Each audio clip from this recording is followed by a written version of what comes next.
I'm the creator of Move, Conquer, Live. We're a shame-free gym for women and cancer survivors.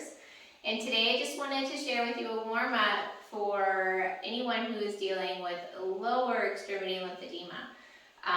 Not necessarily even that you have been diagnosed with lymphedema, but that you need to avoid it. This can be a problem if you've had lymph nodes removed, double problem if you've had radiation to that area.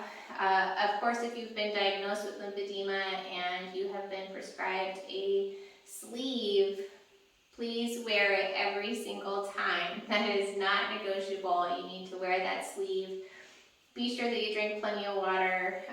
Don't overheat too much, and make sure that the clothes that you're wearing to work out in aren't super tight. That'll help make sure that lymphedema stays under control or away altogether. So before you work out, you always want to warm up appropriately. We'll start with 3 to 5 minutes of cardio. This can be on a stationary bike, on a treadmill, on a ski erg, if that's what you enjoy. Something else that's very helpful for cardio is either a trampoline or a Bosu trainer. The Bosu you would put on its bottom side and then just kind of march it out on the dome. It works really well to get that lymph fluid moving. Same with that trampoline, just a light march on the top. It doesn't have to be super high intense. So after that cardio piece, you want to come down to the floor, and we're first going to work on our core. So you'll start with some pelvic tilts. You're going to have knees bent, and we're going to tuck that tailbone under, and we're going to do that about 10 times. The reason that we start with our core is that we need to make sure that we get any lymph fluid that's stuck there moved out of the way, so that when we work on our lower extremities, our legs, that lymph fluid has somewhere to go. So we'll do about 10 pelvic tilts. After that, we're going to move into some crunches. Okay, knees bent. Going to lift those shoulders up off the ground, and you'll do about 10 here. This is not a full setup, just a crunch.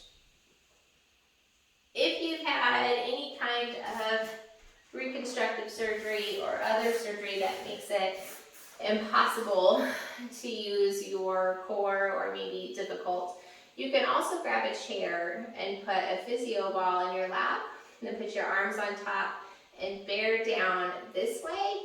That'll get the same muscles moving, which will help contract them to get the lymph fluid moving out of the way as well. So after your pelvic tilts and your crunches, we're going to come back down to the floor. You're going to bend those knees, flex the toes, and we're going to do some bicycles. Okay, it's important here that we move these muscles and contract them so that the lymph can move, because your lymphatic system doesn't have a pump the same way that your circulatory system does. So our muscles act as that pump. We're going to reverse those bikes. Make sure we go both directions. All right. And it's okay to take as many breaks as you need to in between these exercises, especially if you're just returning to the gym after treatment. Your body's going to be tired. Give yourself grace. Take those breaks and just get through it in the time that you can, okay?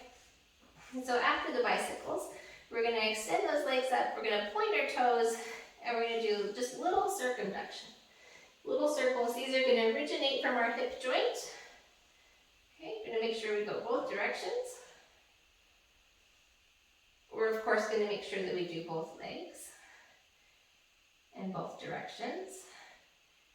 Okay, probably about 10 circles on each side. Okay. Next, after that, we're going to do some knee bends.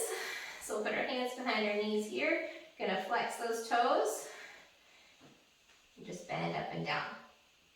We are not looking for a huge range of motion here. We don't want to force anything. Just doing what feels good and what is natural to get the muscles moving. After those knee bends, we're going to do some flexion in our ankles. You can keep the hands behind the knees if you need to. We're going to do some dorsiflexion and some plantar flexion. Both directions. You're gonna point the toes, flex the toes, and keep all those muscles moving. And the last one is gonna be ankle circles. Okay, so we'll have that leg up in the air. We're just gonna do circles, both directions. And of course, both feet. You might find that one ankle can move a little more coordinated, or one ankle may pop a little bit more than the other. That's all right, it's just information, acknowledge it and move on, okay? So that'll take care of your lower extremity lymph drainage. After that, you'll want to be sure to finish your warm-up. That's going to include anything that's appropriate for the workout that you're doing. If you aren't sure what kind of warm-ups are going to be best for the workout you'd like to do, please reach out to a trainer. You can message me anytime. I'll be happy to help. Thanks for watching this video today. I do have another one on upper extremity lymphedema. Check that out, and thank you for watching.